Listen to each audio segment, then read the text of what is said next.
반갑습니다. 저는 해커스에서 한국사를 강의하고 있는 이중석이라고 합니다. 하여튼 뵙게 돼서 너무 반갑습니다. 열심히 한번 해보겠습니다.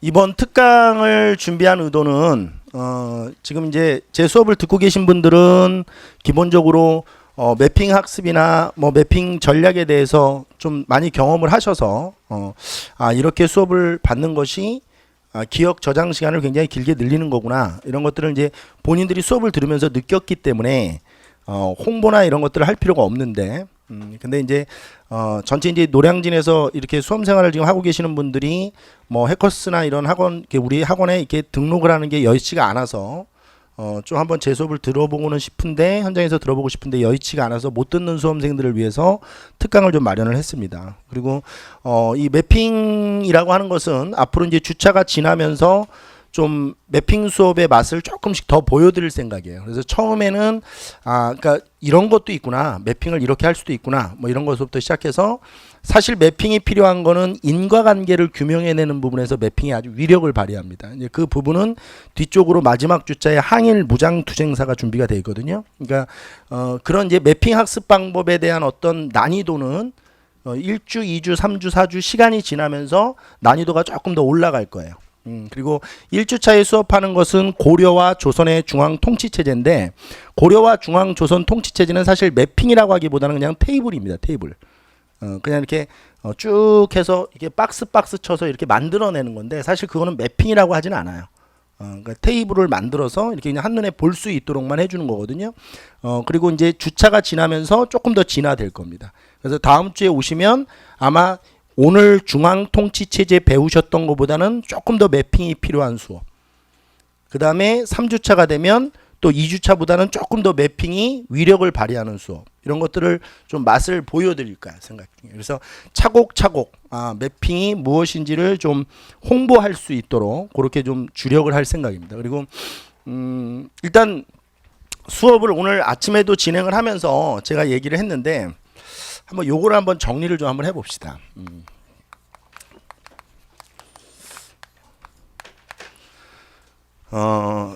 이제 혹자들은 뭐 이렇게 얘기를 합니다. 어떤 분들은 공무원은 수능과 달라서 암기만 좀 열심히 반복적으로 하면 한국사는 뭐 크게 발목 잡지 않고 그냥 합격할 수 있다, 뭐 이렇게 얘기하시는 분들도 있고, 또 최근에 바뀌는 어떤 공무원 한국사가 많이 어떤 이 사료나 자료를 주기 때문에 이해를 바탕으로 해서 준비를 하는 것이 고득점 전략이다, 뭐 이렇게 얘기를 하시는 분들도 있습니다. 제가 볼 때 뭐 둘 다 맞는 말씀을 하고 계신 겁니다. 국사는 암기와 이해가 병행이 돼야 되는데, 문제는 뭐냐면 이해를 좀 먼저 하셔야 될 것 같아요. 이제 그거는 제가 수험생들을 현장에서 보면서 안타까운 마음에서 말씀드리는 건데, 수업을 사실은 이렇게 진행을 해보면 한국사는 공부를 안 해서 점수가 안 나오는 게 아니고, 공부를 했는데 까먹어서 점수가 안 나오는 거예요. 그러니까 이제 중요한 거는 학습을 할 때 포컬리제이션을 어디다 잡아야 되느냐는 거지. 암기하는 데 잡으면 어차피 암기하면 까먹잖아. 그러니까 오늘 배우면 오늘 점심 먹다가 까먹고 이러는 거 아닙니까? 그럼 결국 이제 어디다 초점을 맞춰야 되냐면 기억 저장 시간을 어떻게 하면 늘릴 것이냐, 그게 중요한 학습 테마가 돼야 되는 거예요. 그러니까 가르치는 내용은 어차피 같은 거예요. A 선생님이 가르치는 거나 B 선생님이 가르치는 거나 가르치는 내용이 다르진 않겠죠, 한국사가. 근데 결국 보면 어떤 선생님 수업을 들으면 기억이 좀 오래 가고, 어떤 선생님 수업을 들으면 금방 휘발돼 버린단 말이야. 그거는 무슨 차이냐는 거죠. 그 차이를 좀 잘 파악해서 공부를 하시면 좋으실 듯 싶어요. 그러니까 여러분들이 이제 공부를 해보시면 알겠지만 한국사는 양이 만만치가 않아요. 다른 게 어려운 게 아니잖아요, 한국사가. 양이 만만치가 않아서 어려운데, 그러니까 이제 고대사를 이렇게 준비하다가 이렇게만 이렇게 오면, 중세사 넘어가서 이렇게 오면 이제 고대사가 이제 근세사 넘어가면서 까먹기 시작하고 뭐 이런 거 아닙니까? 그래서 또 보면 이제 추억이 돼 있고 또 새롭고, 야, 내가 이걸 배웠었구나, 뭐 이러면서 이제 또 배우다 보면 또 문제풀이 할 때는 또 어떤 분들도 있냐면 막 선사시대 박사가 돼서 오시는 분들도 있고, 국사 해야 돼, 막 이러면 맨날 선사시대만 나중에 보면 나보다 구석기 유적지를 더 자세히 알고 있어. 근데 이제 뒤쪽으로 또 가면 모르시고. 그러니까 이게 결국 이제 휘발의 문제인 것 같아요. 제가 볼 때는. 모든 사실 학문이 다 마찬가지인데 어떻게 기억을 오래 저장할 수 있느냐의 문제인데 그 부분에 대해서 좀 얘기를 좀 한번 해보려고 합니다. 제가 이제 OT를 할 때 자주 사용하는 방법인데 사실 우리가 이건 이제 제가 하는 얘기가 아니고 옛날에 제가 대학 다닐 때 유명한 교육학 교수님이 해줬던 그림이에요. 사실은 이게 제 게 아니고. 그러니까 사실 공부라고 하는 것은 그물을 짜는 거예요. 머릿속에서. 머릿속에다 이제 그물을 촘촘하게 짜는 거거든요. 그럼 이제 이게 그물이 만약에 짜진다고 봅시다. 머릿속에 이제 그물이에요. 얘를 가상으로 듣는 겁니다. 자, 이렇게 그물을 이제 짰어요. 그러면 우리가 이제 이 그물을 짠 이유는 실질적으로 시험을 보기 위해서예요.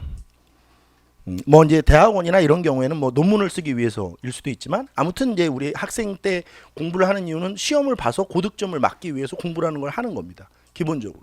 그러면 요게 이제 개념의 그물이라고 한번 봅시다.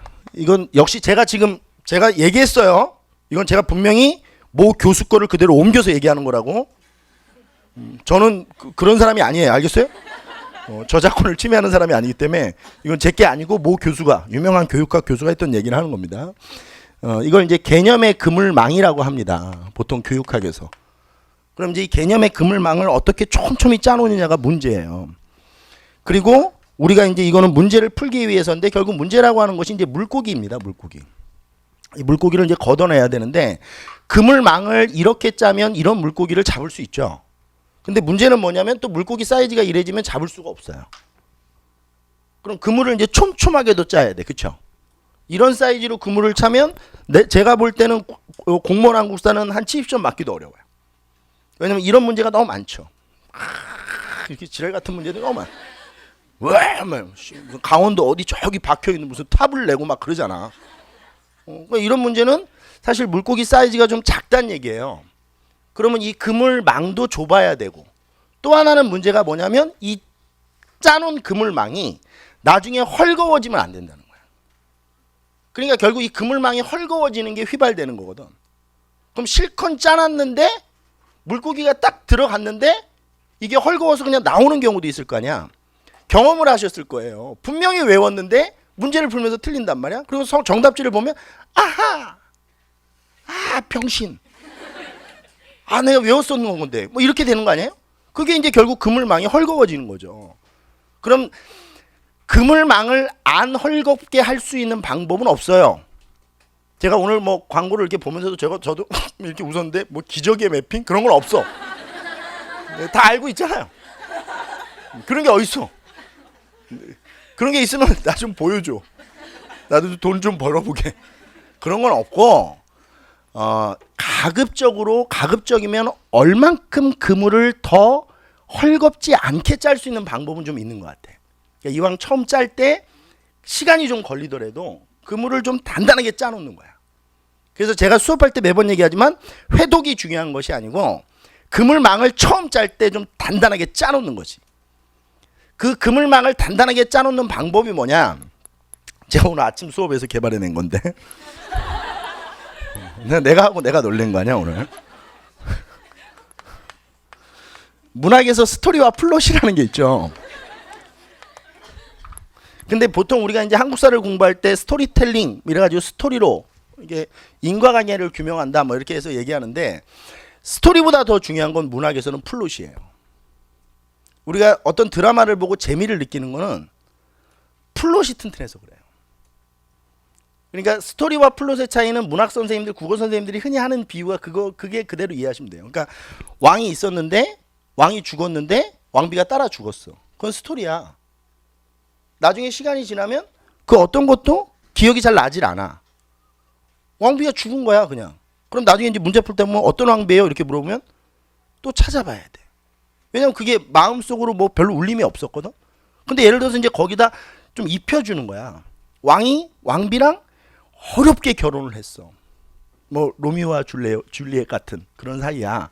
어렵게 이제 결혼을 했는데 왕이 결혼식을 이제 하고 뭐 어떻게 하다가 뭐 그 우리 얼마 전에 그 남자 뭐지? 그 뭐 빵 사가지고 그 뺑소니 차에 치였던 그 뭐라 그러지? 무슨 빵? 크림빵. 그래서 이제 왕이 크림빵을 사고 오다가 죽었어. 뺑소니에 치여서. 왕비가 크림빵을 먹고 싶다고 하지만 않았어도 죽지 않았을 텐데 아무튼 뭐 이렇게 죽었단 말이야. 그래서 왕비가 너무 슬픈 거야. 너무 그 막 감당이 못할 정도의 슬픔이 밀려오는 거지. 그래서 거식증이 걸렸어. 그 음식을 못 먹고 그 크림빵에 대한 어떤 트라우마 때문에 음식을 못 먹고 뭐 죽었어. 이걸 이제 길게 만약에 얘기를 들었다 이거야. 그러면 아무래도 기억이 앞쪽보다는 더 기억이 오래 남아. 왕이 있었는데 둘이 결혼했는데 왕이 죽어서 왕비가 슬퍼서 죽었다. 이거보다는 이 왕과 왕비가 죽은 이 사건이 더 기억이 오래 남는다고. 시간이 지나면 우리가 드라마나 영화를 보고 오래 기억에 남는 장면이나 이런 거는 플롯이 튼튼해서 그렇다는 거야. 그런 그 플롯을 만들면 되는 거네. 그래서 제가 수업 시간에 자꾸 뭘 보여주는 거야. 연극을 하는 거죠. 수업 시간에 뭐 이렇게 혼자 막 하고 그러잖아. 막 됐다 막 이러고 막 그러지 않아요? 그런 이유가 결국은 조금이라도 뭐를 길게 해드리려고. 그렇죠. 기억 저장 시간을 길게 해드리려고 하는 노력이에요. 그러니까 남들이 보면 잡설이 길다, 쓸데없는 짓을 하는구나 라고 비판하시는 분들도 있겠지만, 제가 알고 있는 원칙적인 접근으로는 절대 그런 건 아닙니다. 제가 나이가 몇 살인데 여러분들 앞에서 연극을 하겠습니까? 저도 사실 쪽팔립니다. 할 때마다. 저 선종불교 수업할 때 이게 올라가서 가만히 참선하고 있는 거 있잖아요. 그거 할 때마다 창피해요. 근데 제가 그걸 하는 이유는 조금이라도 선종불교가 무엇인지 기억 저장 시간을 늘려드리고 싶어서 그런 거예요. 그냥 말 그대로 뭐 직지인심이다, 이심전심이다 이러면서 원론적인 선종불교에 대한 얘기를 해버리면 기억이 잘 안 난다는 거죠. 학생들 입장에서는. 중요한 거는 강사의 입장이 아니에요. 지식을 전달받는 학생들의 입장에서 기억이 안 난다는 거죠. 저도 피교육자가 돼서 오랜 기간 동안 교육을 받아봤지만 어떤 교수의 수업이 기억에 오래 남느냐, 앞에서 열심히 열정적으로 연극도 하고 뭐도 하고 막 욕도 할 때는 하고 막 이랬던 교수들의 수업이 기억이 오래 남아요. 그러면 그게 기억이 오래 남는다는 걸 내가 아니까 당연히 그렇게 전달을 해드리는 게 맞죠. 그리고 이런 것에 최적화되어 있는 시스템 자체가 매핑이라는 생각을 한 거예요. 이거는 사실 제가 개발한 측면이 없지 않습니다. 그러니까 이 국사에서 매핑 수업을 하시는 분들은 많아요. 저뿐만이 아니고 구조화 수업을 하시는 분들은 많은데 그 구조화가 어느 정도 정밀하게 다듬어지느냐의 차이거든요. 그러니까 흉내는 낼 수 있다는 거죠. 누구나 매핑을 흉내낼 수 있지만 이것이 좀 다듬어지고 정교하게 공무원 한국사에 최적화되어 있는 방법으로 변화돼서 여러분들에게 전달하는 거, 그리고 그 중간중간에 뭐 연극을 보여드리는 거, 그건 제 전매 특허 아니겠습니까? 수업을 시작해야 될 것 같아요. 그렇죠? 자, 근데 자, 이렇게 한번 봅시다. 자, 이쪽으로 가서 그럼 결국 제가 지금 얘기 드리고 싶은 건 뭐냐면, 이 개념의 그물망을, 이 간격을 촘촘하게 짜는 것도 중요하고, 그리고 짤 때 단단하게 짜는 것도 중요하고. 그러면 그물을 짜는데 시간이 많이 걸리네. 그러면 시간이 많이 걸리면 시간을 어떻게 하면 돼? 많이 투자해주면 되는 거야. 그러니까 자꾸 혼자 마음만 급해서 1회독 빨리 해야 되는데 2회독 해야 되는데 그럴 필요가 없지. 2회독 안 해도 된다는 얘기야. 한 번 짤 때 단단히 짜면 된다는 거야. 한 번 짤 때 단단히 짜라는 거지. 그리고 2회독 할 시간에 문제풀이를 하면 되지. 그럼 어차피 문제풀이 하다 보면 뭐가 생겨? 개념이 또 나오잖아요. 그러면서 개념을 확인하면 되는 거예요. 그래서 여러분도 아시겠지만 제 수업은 1회독, 2회독, 회독이 중요한 게 아니고 잘 듣고 잘 따라오면 어떻게 보면 한 방에 정리할 수도 있어요. 복습을 좀 철저히만 하시면 한 방에 그냥 끝낼 수도 있습니다. 기본, 심화? 지금 제 수업은 기본, 심화 구분 없이 한 번에 가고 있지 않습니까? 한 번에 할 수 있어요. 그렇게 해서 끝내면 된다는 거죠. 조바심만 내지 않는다면. 제가 걱정스러운 건 수업하면서 맨날 얘기하지만 저는 학생들 이렇게 외우고 있는 거 보면 뭐가 답답한지 알아요? 이게 마치 고등학교 애들 내신 준비하듯이 공부한다는 거예요. 그걸 막 외워. 그럼 내일까진 가지. 근데 내일 모레 되면 까먹잖아. 그런 식의 막 앞글자를 따서 외우는 거, 그런 것들은 효율성이 없는 거야. 그런 건 효율성이 없는 거야. 물론 외우고 까먹고 당연히 학습이라는 건 반복되는 거예요. 근데 그 암기를 할 때 기본적으로 이해를 한 상태에서 암기를 해야지, 자꾸 그렇게 막 중구난방식으로 막 앞글자를 따서 막 계속 외우고, 내가 뭐라 그랬지? 뭐 소지 마리까니 막, 아니 뭐야, 지증왕이 소를 타고 어딜 가? 뭐 울릉도에 가고 막 이러면 안 돼. 그게 무슨 말이야 그게. 그런 거를, 그게 옛날 선생님들이 사료나 이런 걸 주지 않고 사고력적인 측면을 진단하지 않는 시험에서 그냥 지증왕 때 우경이 시작됐다, 뭐 울릉도를 복속했다, 이런 식으로 하기 위해서 말을 장난스럽게 만들어서 그냥 그림 한 장으로 보여주고, 이게 또 시험에 나오면 맞추고 그런 거지. 지금은 그런 문제가 아니잖아. 문제 자체가 바뀌었는데 왜 여러분들은 바뀐 수업의 바뀐 문제 유형에 맞춘 수업을 받지 않느냐는 거지. 아까 전에 말씀드렸던 것처럼 매핑을 주차별로 나눠서 처음에는 테이블식으로 정리하는 매핑을 좀 보여드릴 거고, 두 번째는 매핑이 이제 시작되는 거예요. 2주차부터. 그 다음에 3주차는 개항의 구조적 이해가 들어갈 겁니다. 그러면서 이제 매핑이 좀 완벽해지기 시작하고, 마지막 하이라이트는 무장투쟁사로, 이렇게 해서 이제 매핑이 어떻게 완성돼 가는지를 좀 느끼실 수 있도록, 그러니까 특강에 참여했던 분들이 매핑이라는 게 이런 거구나를 전반적으로 훑어볼 수 있는 시간을 좀 가지려고 해요. 자, 일단 매핑이라고 하는 것은 결국은 기억 저장 시간의 싸움에서 이기는 좀 효율적인 방법이다. 뭐 특별한 방법은 아니다. 그러니까 가르치는 내용이 특별한 건 없는데, 가급적이면 매핑화 시키는 것이, 구조화 시키는 것이 기억 저장 시간이 어떻다? 길어진다. 그리고 제가 얘기하는 거 기억나죠? 이걸 한 장에다 정리하는 게 중요하다. 그리고 그 한 장을 그림 보듯이 보여야 된다. 그림 보듯이. 그게 매핑이다.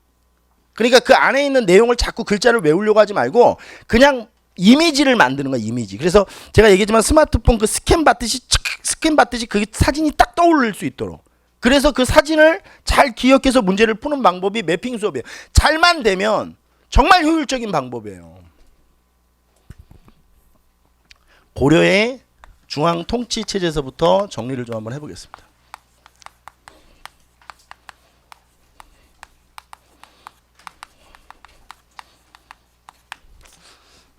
약속했던 수업이니까 진행을 하긴 하는데, 계속 말씀드리지만 완벽한 매핑은 아닙니다. 이거는 그냥 테이블화 시켜서 한번 정리를 해주는 거예요. 근데 중요한 거는 한 페이지에다 정리하는 게 중요합니다. 그게 관건이에요.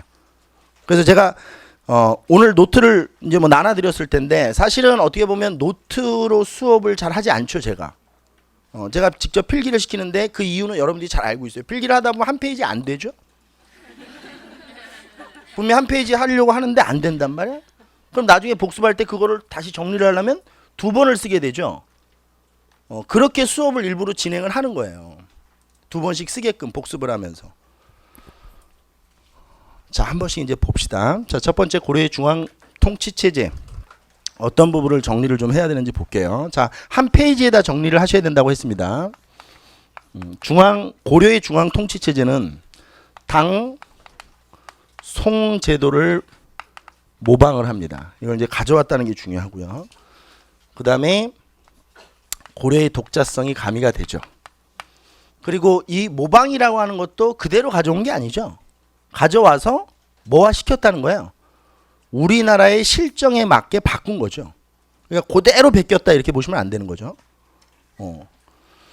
자, 일단 당의 관제를 가져온 거를 좀 보면, 고려의 중앙 통치 체제에서 당의 관제를 가져온 게 뭐냐? 삼성육부를 가져온 겁니다. 당나라에서. 뭐를? 당나라의 삼성육부 체제를 가져온 거죠. 그리고 이 당의 삼성육부 체제를 가져와서 삼성육부를 그대로 쓴 게 아니죠. 이거를 뭐로 우리 실정에 맞게 바꾼 거예요? 이성육부로 바꾸죠. 이게 이제 우리 실정에 맞게 바꾼 거예요. 그대로 쓰지 않고. 이런 것도 이제 시험에 나오면 어떻게 됐다라고 하는 거예요. 이거를 우리 실정에 맞게 이렇게 밑에다 써놓으면 되는 거야. 그대로 가져온 게 아니고 우리 나라 실정에 맞게 상황에 맞게 변화시켜서 사용했다 이런 거죠. 그리고 송골을 모방한 거를 보면 중추원과 3사를 가지고 온 거야.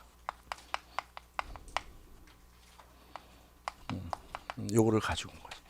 근데 요것도 또 보면 시험 문제 요거는 잘 나오는 것 같아. 3사도 송골을 가져왔는데 송의 3사와 고려의 3사는 좀 달라.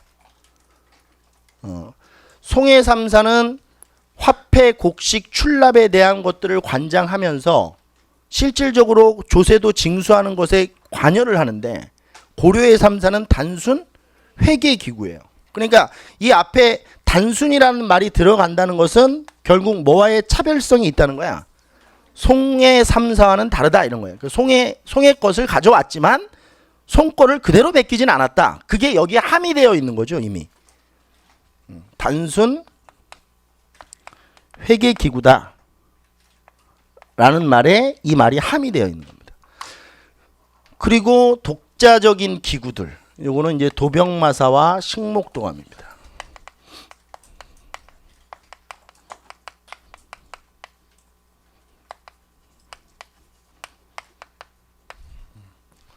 일단 요거를 좀 써놓으면 되는 거예요. 요것도 문제에 자주 나오죠. 그렇죠? 실제 기출이 된 적도 여러 번 있고.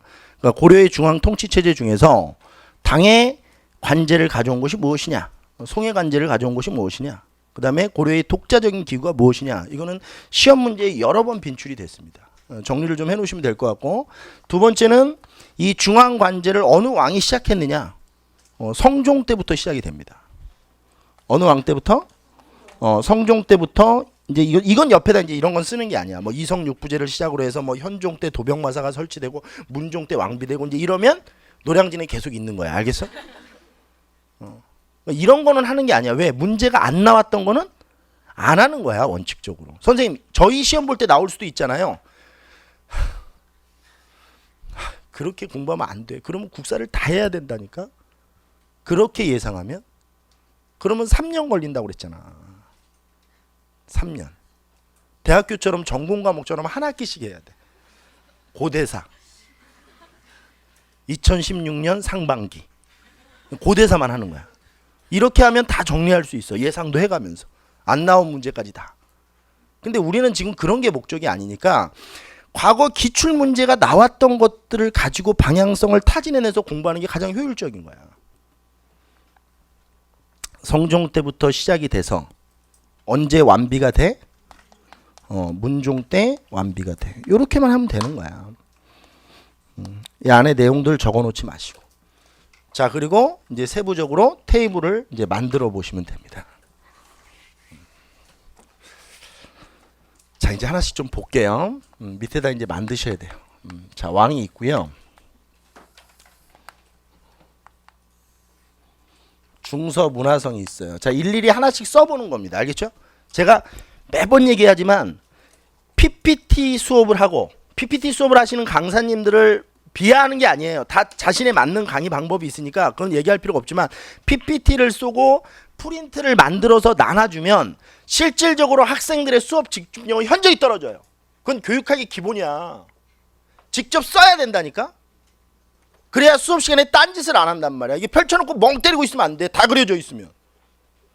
다 그려져 있으면 그냥 멍한. 그것도 또 요즘 같은 날씨 이제 파카 이런 거 입고 뭐 이렇게 뚝 집어넣고 자는 거야. 펼쳐놓고. 어차피 또 PPT는 이 내용 안에 거 쏘는 거 아니야? 그럼 자도 되지 뭐. 어차피 책 읽으면 되는데. 그러니까 필기를 직접 써보는 게 의미가 있는 거야. 하나씩 쓰는 거야. 그러니까 선사시대부터 제가 얘기했잖아요. 노무현 정부까지 쓰는 것. 그렇게 써보는 거야. 매핑을. 그리고 여러분도 아시면 제가 책을 안 보고 수업하듯이 여러분도 그걸 믿고 그냥 쫙 쓰는 거야. 선사시대부터 제가 노무현 정부까지 책을 안 보고 수업하더라. 써보는 거야 직접. 저 새끼가 그걸 과연 할 수 있을까? 그것도 한번 확인해보고. 한번 써보는 겁니다. 중서 문화성이 있고 여기다 박스를 치십시오. 그 다음에 상서성이 있습니다. 여기다 박스를 치시고 이게 이제 몇 성이 되는 거죠? 이 성이 되는 겁니다. 그리고 이 중서 문화성 위에 제신 추밀이 왜 여기 나오지? 추밀이라고 한 사람 손 들고 있어요. 낭사. 그리고 이 중서 문화성에서 중요한 기구는 제신입니다. 뭐라고요? 이따가 얘기를 하지만 그래서 이거를 중서 문화성에서 중요한 기구를 따서 이걸 뭐라고도 불러요? 제부 이렇게도 부르는 겁니다. 그러니까 중서 문화성 혹은 제부. 이건 동의어죠. 제가 매번 얘기하면 엉덩이, 궁댕이, 방댕이, 힙 뭐 다 똑같은 말이에요. 중서 문화성과 제부는 동의어입니다. 요거는 이제 이따가 좀 알아볼 거예요. 이따가 내용들을. 그리고 이 중서 문화성의 우두머리 전체 우두머리는 문화 시중입니다. 이 사람이 이제 정일품이죠. 지금으로 얘기하면 국무총리네요. 문화 시중이 있는 겁니다. 이게 지금으로 얘기하면 총리다 이렇게 보시면 되죠. 현재의 개념으로 적어 놓으세요. 총리다 이렇게. 뭐 우리는 수상이다 이러는데 우리나라는 수상이 없잖아. 그러니까 총리다 이렇게 적어 놓으시면 돼요. 그 다음에 상서성은 이렇게 펼치세요. 쭉 길게. 상서성은 상층 상서와 하층 상서로 나눠져요. 무슨 상서와 무슨 상서로? 상층 상서가 있고 하층 상서가 있어요.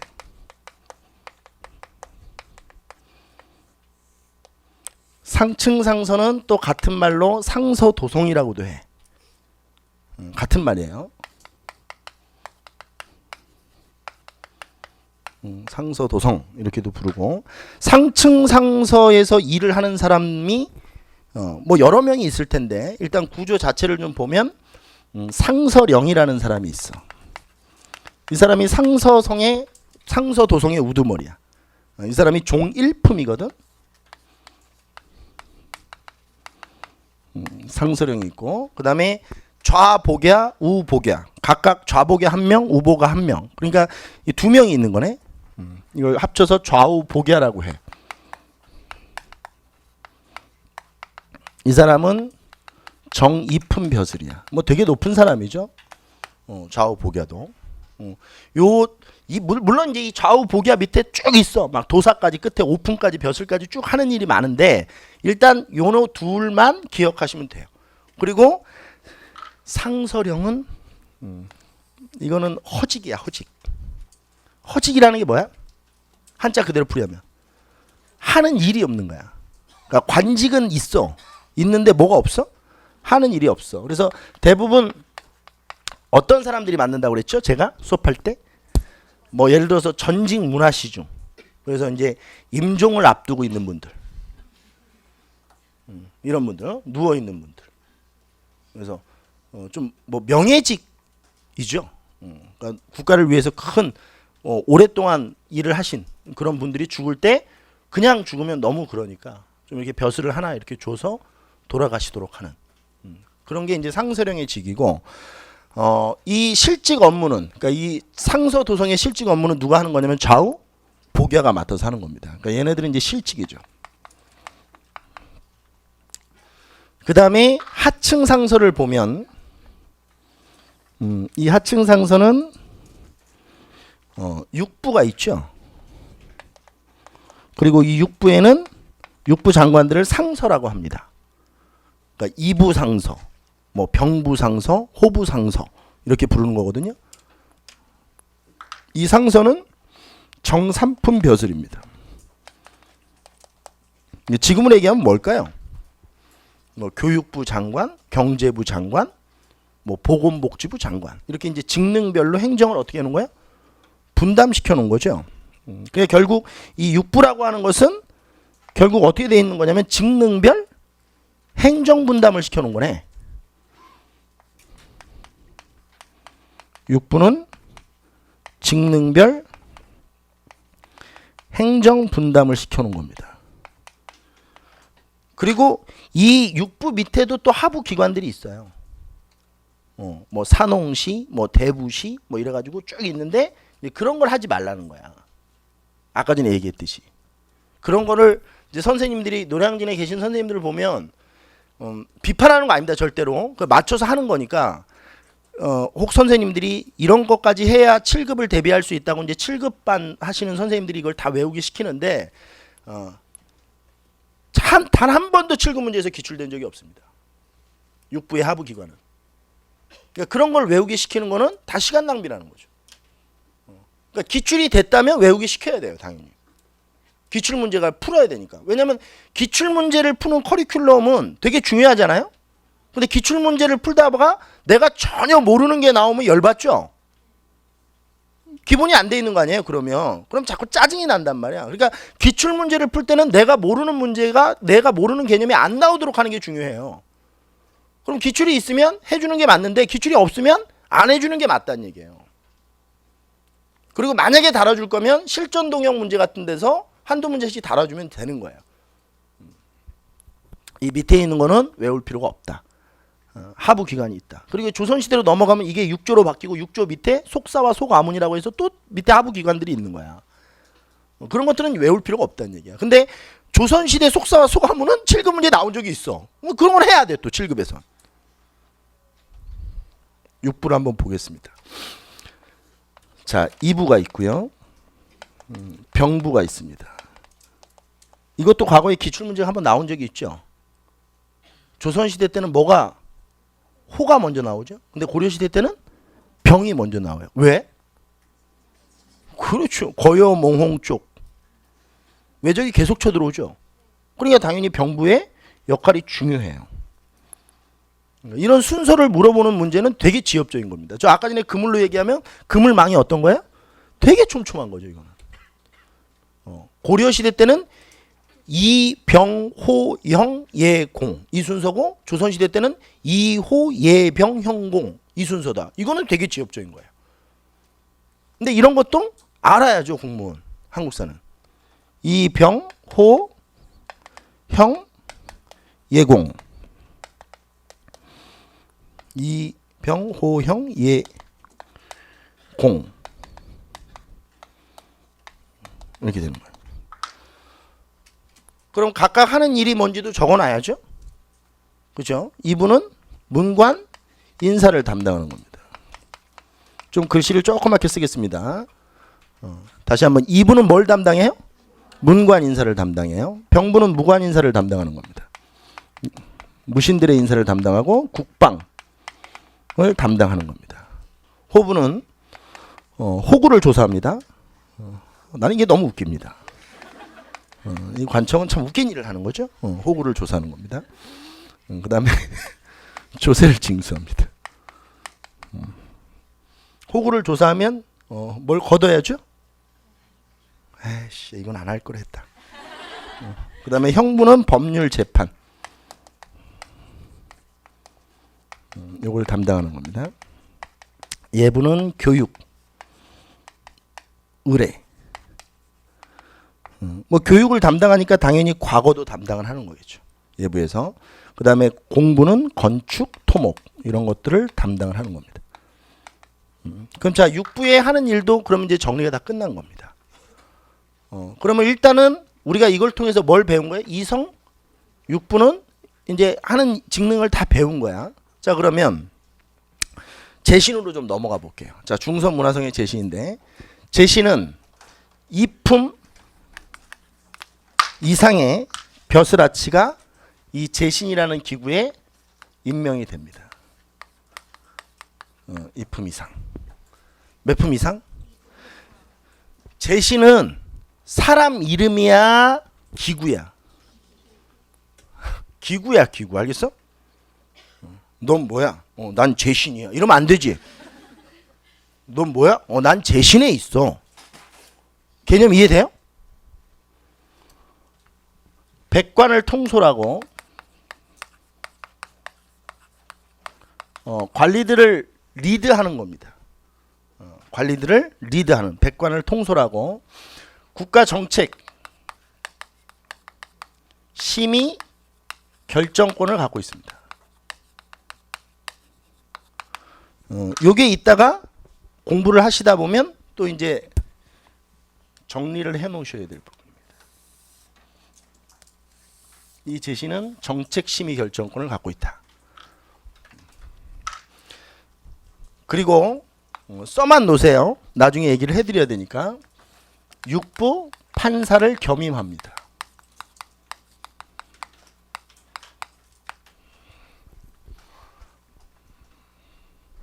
써만 놓으십시오. 나중에 설명을 해드려야 됩니다. 그 다음에 낭사는 3품 이하의 관원들이 임명됩니다. 요거는 여기까지만 하고 생략합니다. 나중에 이것도 정리를 다시 하셔야 됩니다. 자, 그 다음 이어서 갑니다.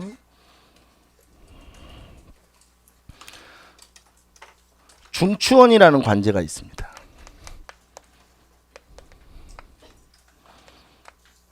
이 중추원은 추밀과 승선으로 나누어집니다. 이것도 역시 기구입니다. 승선도 기구고 추밀도 뭐예요? 기구입니다. 사람 이름이 아닙니다. 넌 뭐니? 난 추밀이야. 이러면 안 돼요. 중추원은 이 추밀이 중요하기 때문에 여기를 추부라고도 부릅니다. 중서문화성의 핵심 관부는 어디예요? 재신이기 때문에 이걸 뭐라고도 불러요? 재부. 중추원의 핵심 관부는 어디야? 추밀이기 때문에 이걸 추부라고도 부르는 겁니다. 그럼 추밀은 하는 일이 뭐냐? 정2품 이상의 관리가 여기에 앉게 됩니다. 2품이라고만 씁시다. 2품 이상의 관리가 여기에 임명이 됩니다. 그리고 하는 일은 군국기무입니다. 군국기무라고 하는 것은 군사적인, 그 다음에 국가 전체적인 부분에서 기밀 업무를 취급하는 겁니다. 그러니까 비밀. 옛날에 저희 현대사 배울 때 기무사라는 게 있어요. 기무사. 옛날에 7, 80년대. 그 기밀 업무를 취급하는 곳입니다. 그 다음에 정책 심의 결정권을 갖고 있습니다. 똑같네? 누구랑 하는 일이 같아? 이거는 재신이랑 하는 일이 같은데? 이거는 박스를 좀 쳐놔. 여기다도 별표를 달아놓고 여기다도 별표를 달아놔. 이게 같네? 두 놈이. 그 다음에 승선은 3품 이하. 이거는 바로 쓰면 되는데 왕명출납기구야. 왕명출납이라는 게 뭐냐면 잘 보세요. 왕명출납이라는 건 왕이 명령을 하면 그 명령을 관리들한테 전달해 주고 관리들이 어떤 얘기를 왕한테 보고를 할 게 있으면 그걸 누구한테 얘기하는 거야? 승선한테 얘기를 해서 승선이라는 기구를 통해서 왕한테 보고가 올라오도록 하는. 그러니까 지금으로 얘기하면 뭐 대통령 비서실과 뭐 정무수석, 청와대 대변인 이런 게 다 합쳐져 있는 거야 여기에. 박근혜 대통령이 무슨 말씀하시는데 박근혜 대통령 얘기하지 않지. 보통 청와대 대변인 이런 애들이 나와서 하거나 뭐 정무수석이 나와서 대신 얘기를 하거나 브리핑을 하거나 그렇게 하잖아요. 정리를 좀 해보면 왕명 출납.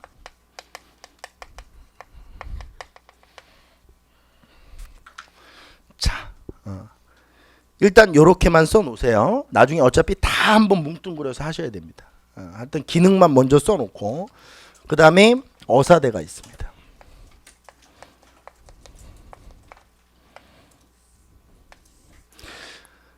여기 한번 와보세요. 이 어사대는 관리감찰기구인데 어사대는 뭐예요? 관리감찰기구인데 여기 없죠 지금. 그렇죠? 이 어사대는 당에도 있고 송에도 있어요. 알겠습니까?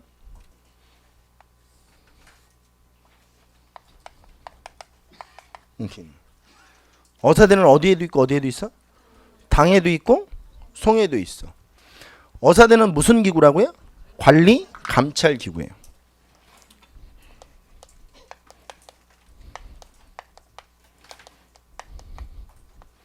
그 다음에 마지막으로 3사가 있습니다. 이 3사는 화폐 곡식 출납에 대한 회계 업무를 보고 있는 거예요. 화폐 곡식 출납에 대한 무슨 업무를 본다? 회계 업무를 보는 곳이 바로 3사입니다. 자, 테이블이 이제 완성이 좀 돼갑니다. 자, 그 다음에 이쪽으로 오셔서 도병마사와 식목동암이라는 기구, 고려의 독자적 기구가 있는데, 자, 이곳이 바로 도병마사라는 기구를 여기다 씁니다. 도병마사입니다. 그 다음에 식목동암이라는 기구를 여기다 매답니다.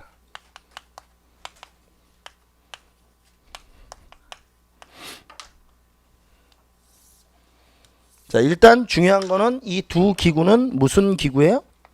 독자적 기구입니다. 이거는 당에도 없고 어디에도 없어? 송에도 없고 어디에만 있어요? 고려에만 있는 거야. 그렇게 대답해야 돼요. 어디에만? 고려에만. 조선에도 없고 오직 고려에만. 독자적 기구다. 그럼 하는 일이 있을 거 아니에요. 이 도병마사는 국방 문제를 처리하는 거예요. 뭐를 처리하는? 근데 국방 문제를 어떻게 처리하느냐? 회의를 해서 처리하는 거야. 근데 고려의 국방 문제라고 하는 것은 고려 시대 때는 아까 전에도 얘기했지만 거란, 여진, 몽골, 홍건적, 기적이 뭐 이렇게 계속 쳐들어오거든요. 그럼 고려 시대의 국방 문제는 굉장히 국가 입장에서는 중요하죠. 왜? 계속 뭐가 쳐들어오니까. 외적이 쳐들어오니까. 그럼 이건 결국 국가 중요한 문제네요, 이게. 고려 시대의 국방 문제는 다른 시대와는 다르게 굉장히 중요한 국가 현안이죠. 계속 외침이 있으니까. 그러면 이 국가 정책을 결정하는 거예요, 이게. 국방 문제를 처리한다는 게 결국. 여진을 어떻게 할 것이냐. 거란과 어떻게 할 것이냐. 거란의 사대 관계를 수용할 것이냐 말 것이냐. 여진의 사대 관계를 수용할 것이냐 말 것이냐. 이런 것들이 결국 어디에서 결정되는 거야. 도병마사에서 결정이 되는 거네. 이게 곧 국방 문제니까. 그죠? 국가 중요한 정책 심의 결정권을 누가 갖고 있어요? 재신과 추밀이 갖고 있죠. 이게 이제 재신과 추밀이 모여서 여기서 결정을 하는 거예요. 도병마사에서. 근데 여기서 이제 실수하신 게 뭐냐면 재신은 기구라고 그랬잖아요. 그러니까 재신은 한 명이 아니야. 그죠? 그러니까 재신 추밀이 오면 둘이 와서 하는 게 아니야. 이렇게. 그러니까 재신이라는 기구에 있는 애들이 다 오는 거지. 그럼 적어도 한 열 몇 명 돼. 그럼 추밀에 있는 애들이 다 와서 하는 거지. 이거를 제추 합자 기구라고 불러요. 자, 따라합니다. 제추. 한 번만 다시. 제추. 합자 기구. 다시 한 번만. 제추. 합자 기구. 그러면 이게 얘네 둘이 모여서 국가 정책을 결정하는 거네 다. 그래서 지금 이 빨간색 박스가 결국 이거거든요. 식목동암은 이따가 배우면 되고. 그리고 이 제추합자기구에는 당연히 누가 와야 돼. 문화시중은 당연히 와야 되지 않아요? 국무총리가 없는 귀족회의가 그게 말이 돼요? 그럼 결국 도병마사 회의에 참석하는 것을 싹 골라라. 그럼 어떻게 골라야 돼? 중서문화성의 수상인 총리인 문화시중과 그 다음에 어디? 재신, 그 다음에 추밀. 이렇게 싹 세 개를 고르면 되는 거네. 문화시중은 당연히 참여를 해줘야 돼. 그러니까 이런 것들이 제가 수업에서 강조하는 상식적인 거야. 문화시중이 참여되느냐 안 되느냐 이런 것들이 굉장히 중요한 거라고 사실은. 근데 사실은 외우는 게 아니고 이게 뭐야? 상식적으로 납득이 돼야 되는 거지. 국무총리가 없는 국무회의가 어디 있어?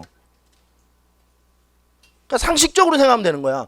국사는 인간이 살아온 옛날의 모습을 배우는 거니까 이게 납득이 안 되면 그건 인간 모습이 아니야. 제가 매번 얘기하지만 인간의 행위에는 원인이 있어. 어떤 사람이 어떤 행위를 할 때는 원인이 있을 거 아니에요? 그럼 그 원인을 잘 파악하면 이 사건이 납득이 돼야지 국사를 배울 수 있는 거예요. 문화시중이 참여해? 그래서 국방 문제를 처리해.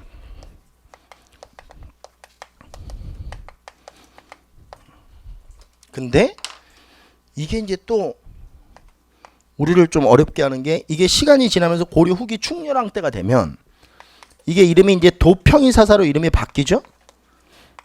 충렬왕 때가 되면 이름이 도평이사사로 바뀌어. 그리고 이때는 도당이라고도 불려. 사료 같은 데 보면 도평이사사라고 안 나오고 뭐라고 나와요? 도당에서 이렇게 시작을 해요. 그러면 아하, 도평이사사구나 이렇게 생각하면 되는 거지.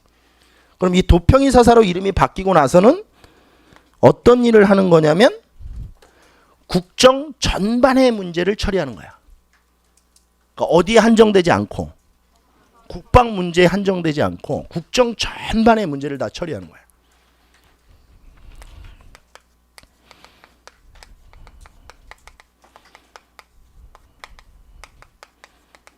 문제를 결정을 하는 거예요, 여기서.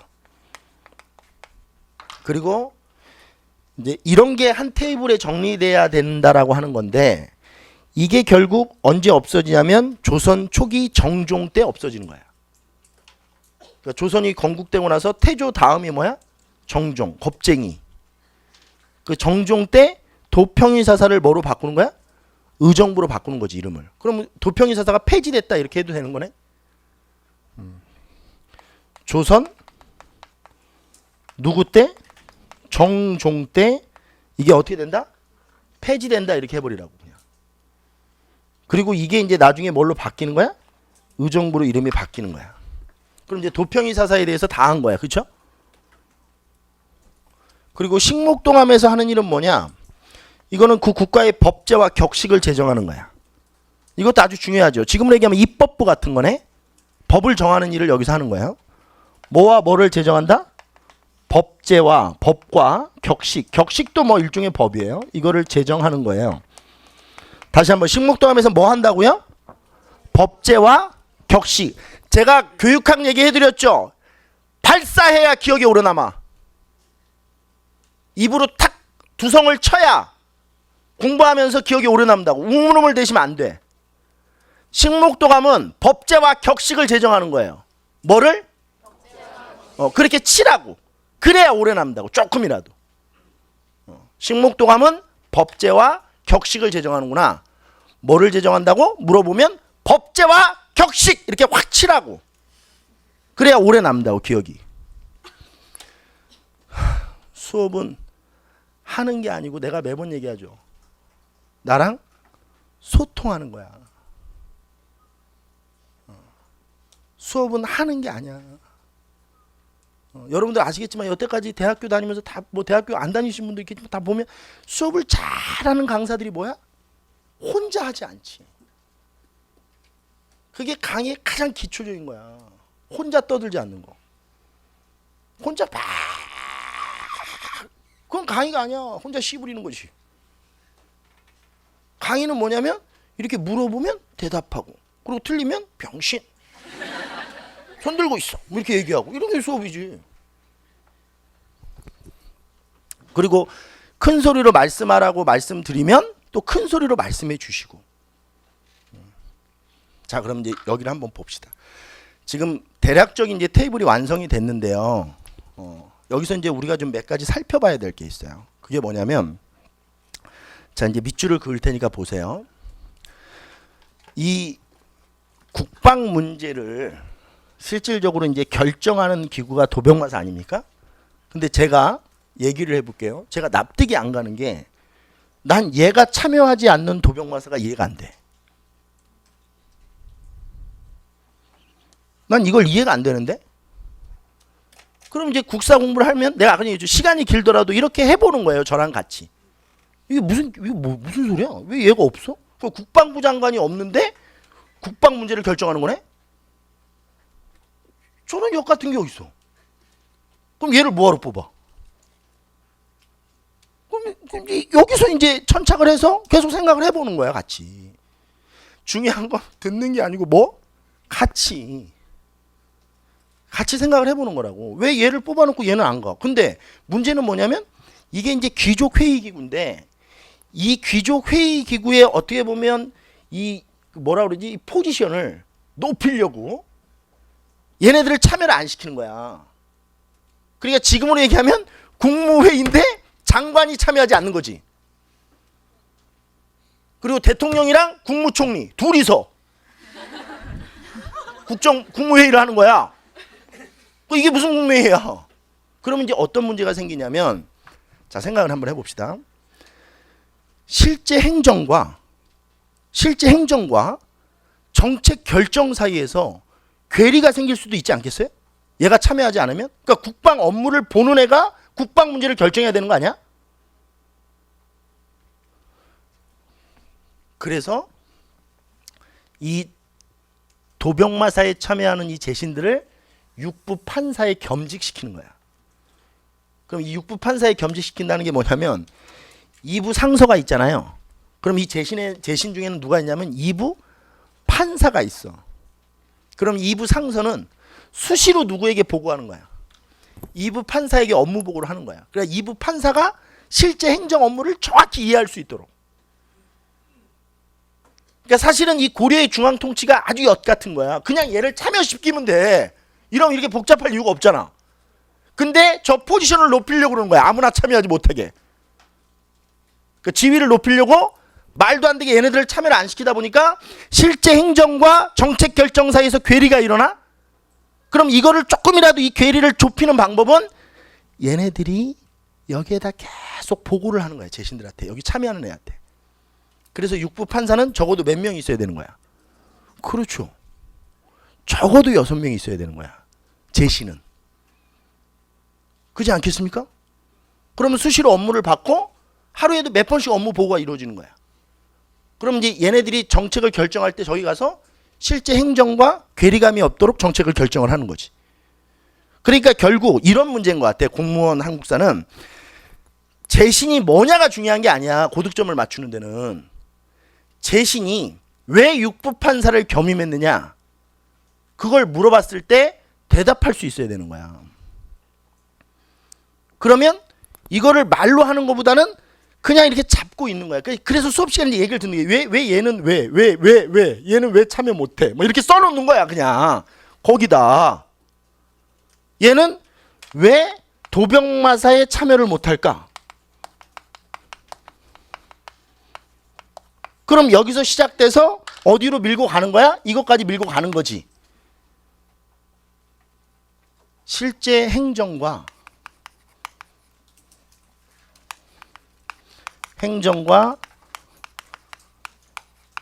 정책 결정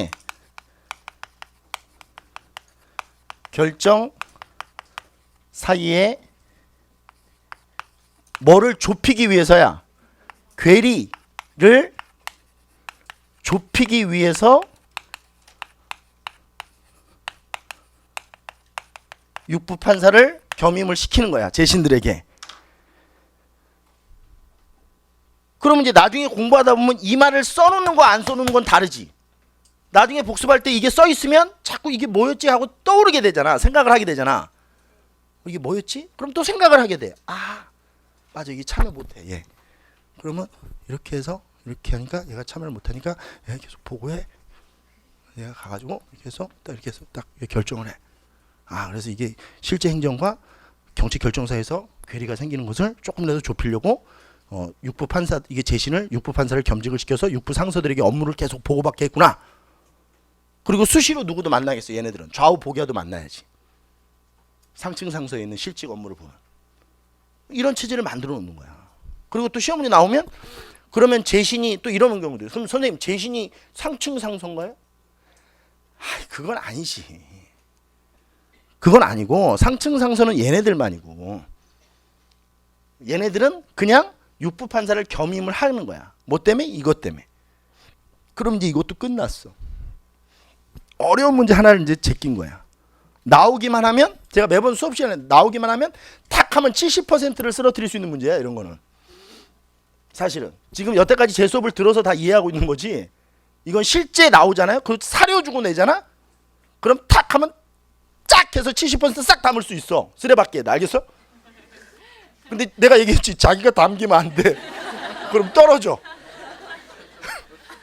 아싸 이러고 확 당기면 안 된단 말이야. 그 다음 마지막에 이제 하나인데, 우리가 이 중에서 안 한 게 뭐냐면 저 낭사야. 낭사. 그럼 낭사를 어떻게 정리를 해야 되는지 한번 보잔 말이야. 이쪽으로 와볼게.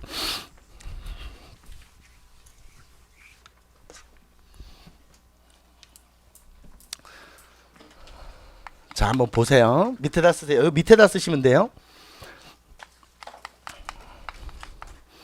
중서 문화성에 낭사가 있어. 이걸 사료에서 보면 간관이라고도 해. 뭐라고도 불러요? 간관. 좀 어감이 안 좋네. 그 다음에 이제 제일 중요한 건 이거야.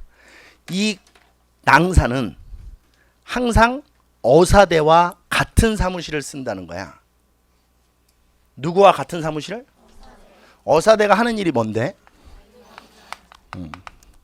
그래서 이거를 뭐라고 부르냐면 성대 이렇게 부르는 거야. 이거 두 개를 합쳐서 뭐라고 부른다고?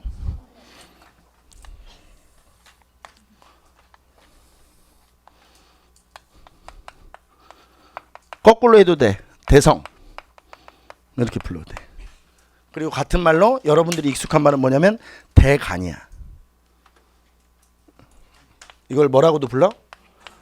이 용어는 잘 기억해놔야 돼. 그리고 이걸 뭐라고도 하냐면 언관이라고 돼. 이름이 많다는 것은 중요하다는 얘기야. 이렇게 이름이 다양하게 불리는 기구는 뭐하다는 얘기야? 중요하다는 얘기야. 이걸 언관이라고도 하는데, 그럼 얘네들이 이제 무슨 일을 하는지를 보면 어사대는 우리가 배웠으니까 패스야.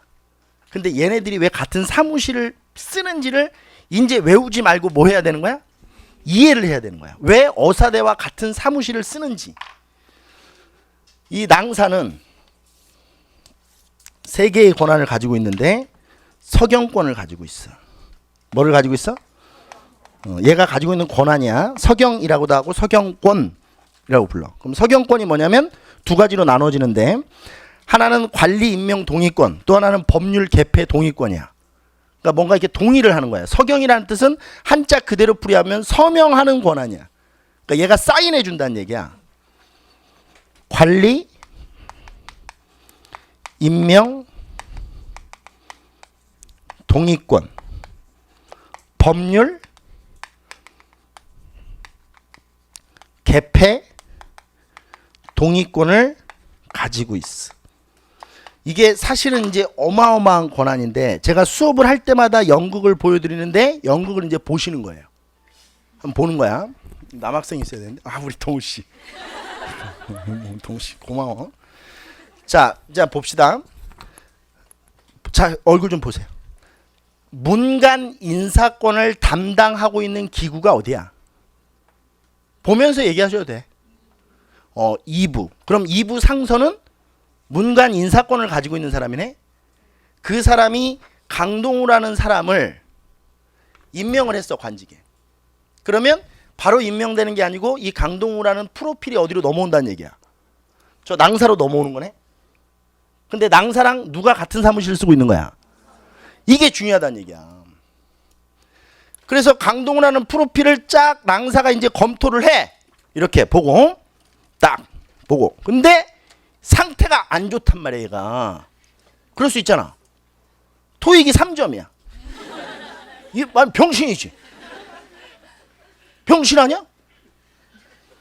그리고 뭐 고등학교 때 학생부 성적을 띄웠더니 개판이야.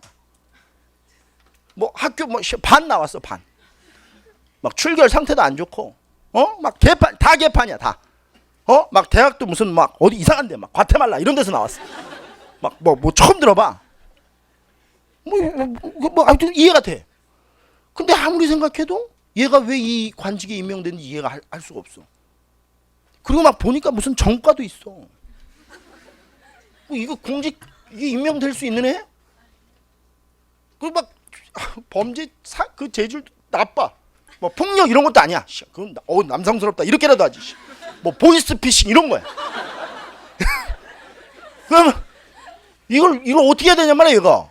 그럼 당연히 낭사가 뭐를 해주지 말아야 돼. 그렇지. 서명을 해주지 않으면 되는 거지, 낭사는.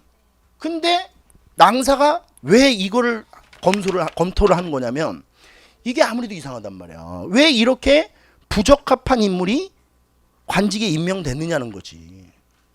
그럼 이제 옆에 있는 어사대를 부르는 거야. 친구니까.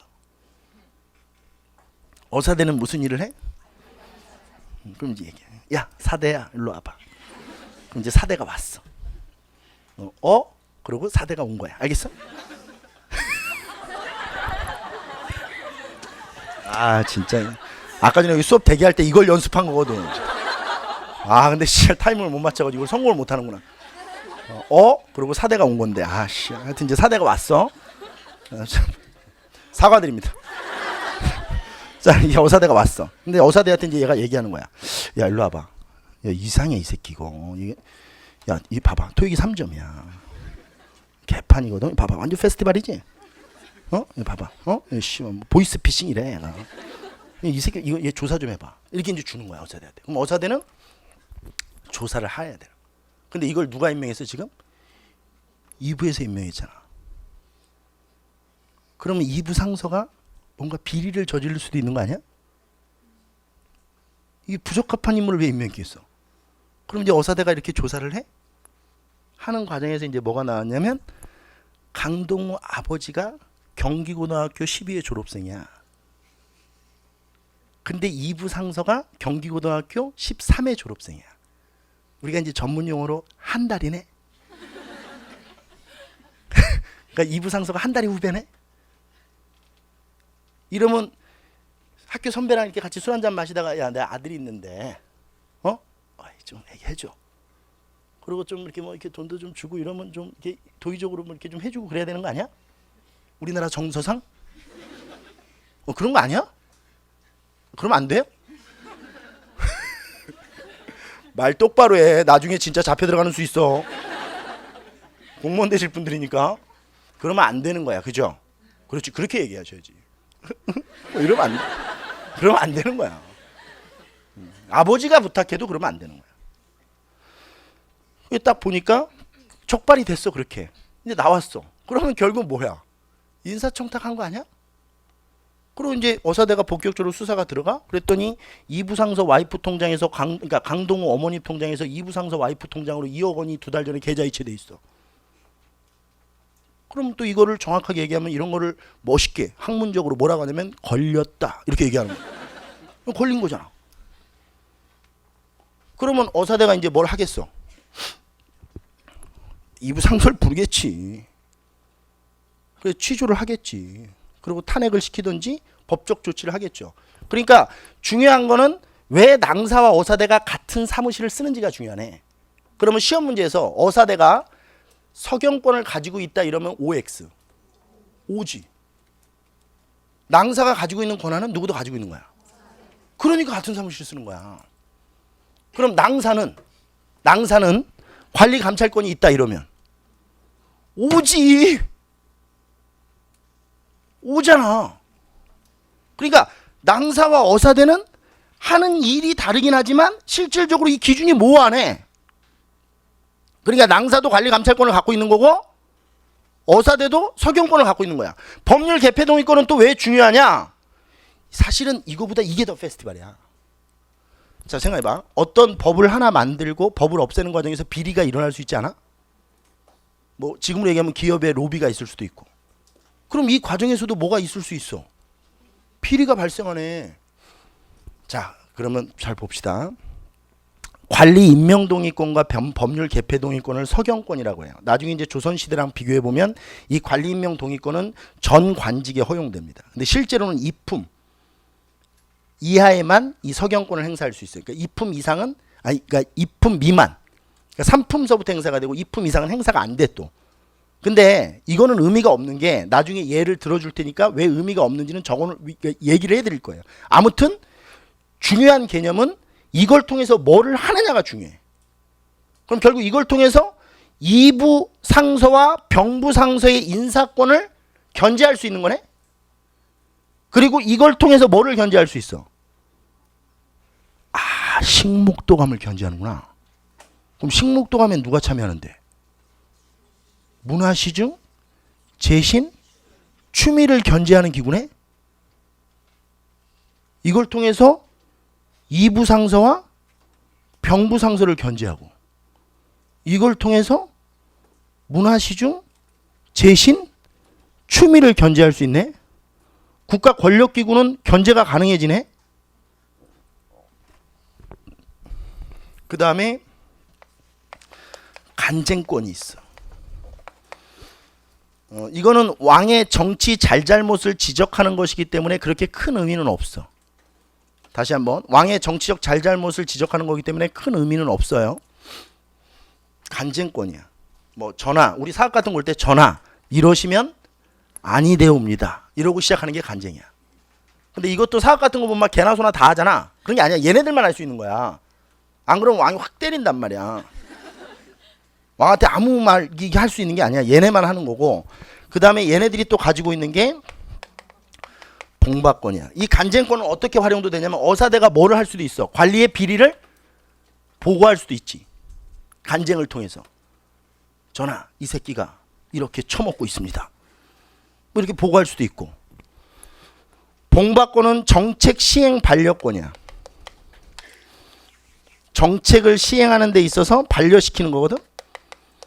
그럼 잘 생각해 보시면 반려시킨다는 건 되돌려 보낸다는 거 아니에요? 그럼 정책이 어디서 결정되는데? 여기서 결정되는 거 아니에요? 그럼 또 역시 문화시중 재신 추미를 견제하는 거네. 봉박을 통해서. 그러니까 지금으로 얘기하면 예를 들어서 뭐 한미 한중 FTA가 체결됐다. 그럼 시행하겠다. 딱 그러면 이쪽에서 검사를 딱 해서 잠깐 브레이크 딱 이렇게 걸 수 있는 거야. 실시 전에 다시 한번 의논합시다. 그리고 다시 보낼 수도 있는 거 아니야? 얘네들이 사실 관직이 그렇게 높지 않은데 장난이 아니네. 이 상품 이해 아니야? 그죠? 그럼 결과적으로 우리가 이걸 보면서 해야 되는 일이 뭐냐면 여기 한번 보세요. 밑에다 쓰시는데 이거 글씨를 크게 써가지고 매핑이 안 되네. 이거 밑에다 딱 써야지 이쁜데. 양해해 주세요. 자, 여기 중서문화성의 낭사와 어사대가 하는 일이 뭐냐.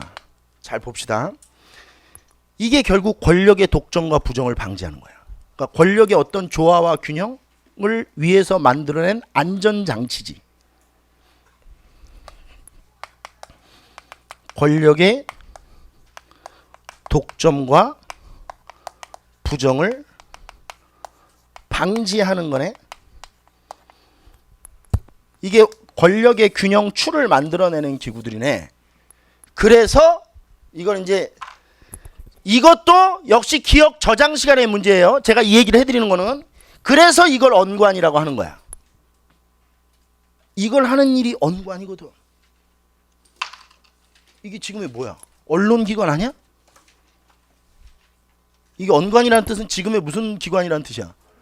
여러분들 지금 언론기관 하면 뭐 떠올라? 신문, 그 다음에 방송. 그럼 걔네들이 해야 될 일은 뭐야? 저걸 하는 거네. 권력의 독점과 부정을 방지하는 역할. 그럼 예나 지금이나 이 언관은 정말 중요하네. 왜? 얘네들이 만약에 삐딱해지면 어떻게 되기 때문에 권력의 안전장치가 없는 거지. 그렇지 않아요?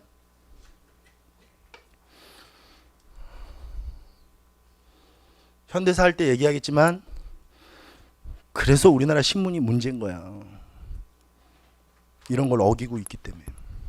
예를 들어서 얼마 전에 지금 어저께 우리 내가 다시 인사했죠? 그 경제부총리 임명되고 그랬잖아요. 그럼 그걸 이제 우리 대통령께서 예를 들어 장관을 임명했어? 그러면 오늘 신문에 그 사람들 이제 프로필이 쫙 나오는 거지. 뭐 집은 매체고, 왜 집은 왜 경기도 포천인데 애는 대치동에서 학교 다니고 있고 뭐 이런 게 나오는 거 아니야. 그럼 이제 국민들한테 그거 뭐 하고 있는 거야? 이거 하는 거네. 국민들한테. 얘 임명해도 됩니까? 신문에서 그거 해주고 있는 거 아니야? 그거예요. 그러니까 결국 역사라고 하는 것은 과거에 있었던 일이 현재 다른 형태로 나타나고 있는 거야. 그죠? 그러니까 과거에 있었던 건 지금도 있고 지금 있는 건 고려시대 때도 있는 거야. 용어만 다르지.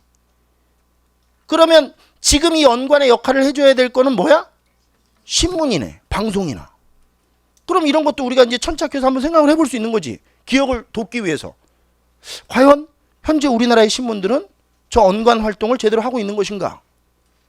그럼 아무래도 이 언관에 대한 기억은 길어지고 사고력은 확장되는 거야. 그리고 사실은 이런 문제를 내야 국사를 제대로 하는지를 파악할 수 있는 거야. 무슨 앞글자 따서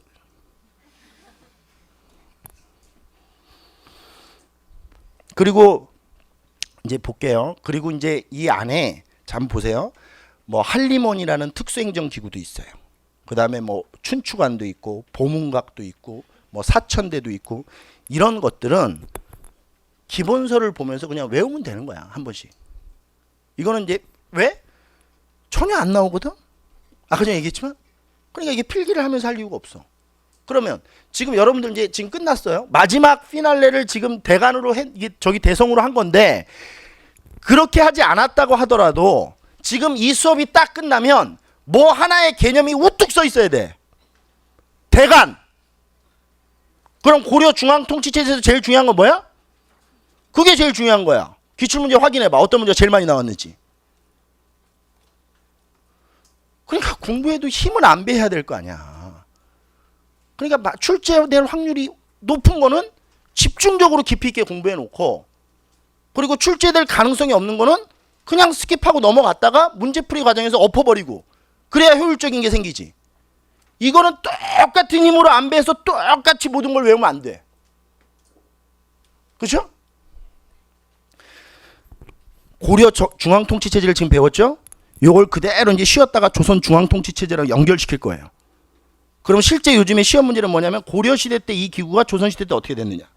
그리고 조선시대 때 이 기구와 고려시대 때 이 기구를 비교 분석하는 문제들이 나오니까 오늘 테마를 이렇게 잡은 거야. 이렇게 해본 적이 없어서 수업을. 왜냐면 고려 중앙통치체제 하면 다음에 뭐 하냐면 지방행정조직 하거든. 근데 오늘은 바로 뭐를 해보는 거야? 그렇지. 잠깐 쉬었다 가겠습니다.